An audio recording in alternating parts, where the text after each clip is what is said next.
राम राम मंडळी, स्वागत आहे तुमचं माझ्या यूट्यूब चॅनलवर। आज आम्ही चाललो आहे ताजबागचा मेला बघायला सगळेजण।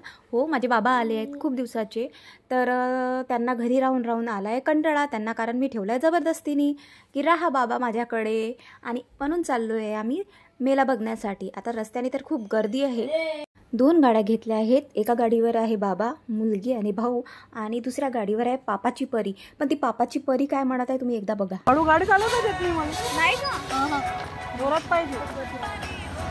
आता तुम्हीच सांगा या पापाच्या परीचं काय करणार। रस्त्याने आहे गर्दी, भावाने सांगितली आहे गाडी हळूहळू चालवा, माझ्या मागे मागे या। आणि नंतर झाली आमची एंट्री, आम्ही गाडी वगैरे पार्क केली। व्हिडिओ मला प्रत्येक ठिकाणी नाही काढता आला, पण मी जेवढा काढला तेवढा तुम्हाला दाखवण्याचा प्रयत्न करेल। हे बघा, आता या दोघींना बसायचं आहे या झुल्यामध्ये। या दोघींना नाही बरं, फक्त ती जी आहे ना माझी बहीण, तिला बसायचं आहे, पण ती एकटी बसणार नाही आहे, तिला कोणतरी सोबत पाहिजे। म्हणून तिने घेतलं आहे माझ्या मुलीला बसण्यासाठी, आणि तिला पण भीती वाटत आहे माझ्या मुलीला। पण आता ती म्हणते मावशी की चल बा, तर चला मावशीसोबत। मला तर माझ्या मुलीची भीती वाटत आहे, कारण ती थोडी घाबरट आहे, तिला भीती वाटते आकाश पाळण्यात वगैरे ती सहसा नाही बसत, पण ती माझ्या बहिणीमुळे गेली। आता बघा त्यांच्या चेहऱ्यावरचे एक्सप्रेशन, काय म्हणतात त्या दोघीजणी, आता बघा।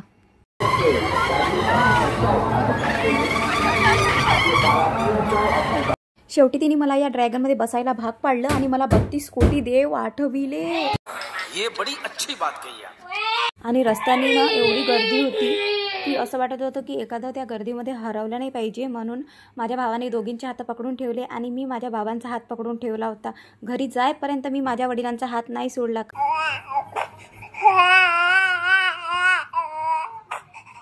ही बघा पापा की परी त्याच्यामध्ये बसण्यासाठी रडत आहे, तिला त्याच्यामध्ये बसायचं आहे, आणि माझा भाऊ बसू देत नाही आहे, कारण की ते ना इतकं भयानक फिरते उलटं तिलटं, कसंच्या कसं ही मुलगी घाबरत आहे बरं, तरी ती बसलेली आहे। आणि आता हिला पण बदल देव वाटून।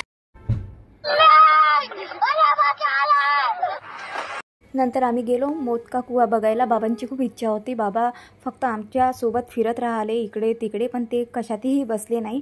त्यांची इच्छा होती की आपण मोदका कुवा बघू, म्हणून आम्ही चाललो आहे तिकडे मोदका कुवा बघायला। आणि तिथे आता चालून चालून सगळेजण थकले, पण बसायला पण जागा होती, तर तिथे छान बाबा उभे राहिले आणि थोड्या वेळ बसले, पण त्यांना थोडासा आराम पण मिळाला तिथे, आणि त्यांना खूप मज्जा आली।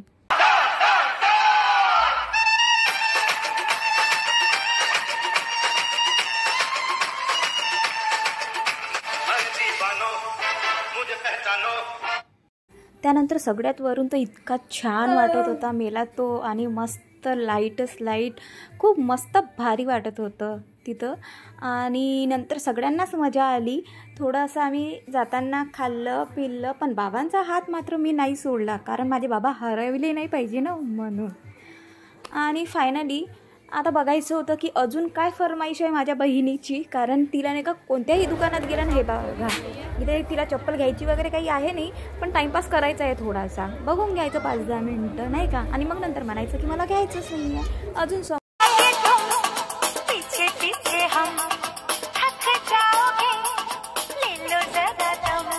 सगळेजण खरंच खूप थकून गेलो होतो फिरून, इतकं फिरण्यासारखं होतं तिथे आणि बघण्यासारखं पण होतं।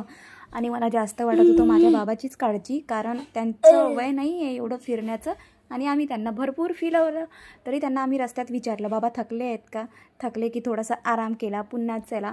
पुन्हा मग कोणते दुकानं दिसले ना की तिथं आम्हाला माहीतच होतं की गुंजन किंवा माझी बहीण थांबवणारच आहे, घ्यायचं असो किंवा नसो, पण दुकानात पाहणं जरुरी आहे।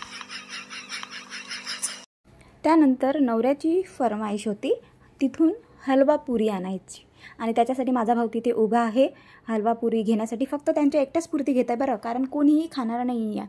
आणि चाललो नंतर आम्ही घरी, कारण खूप वेळ झाला होता, 12 वाजले होते।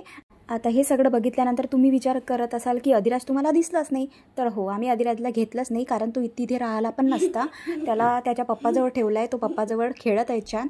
आजचा व्हिडिओ तुम्हाला कसा वाटला हे कमेंट्समध्ये नक्की सांगा, आणि बाय बाय।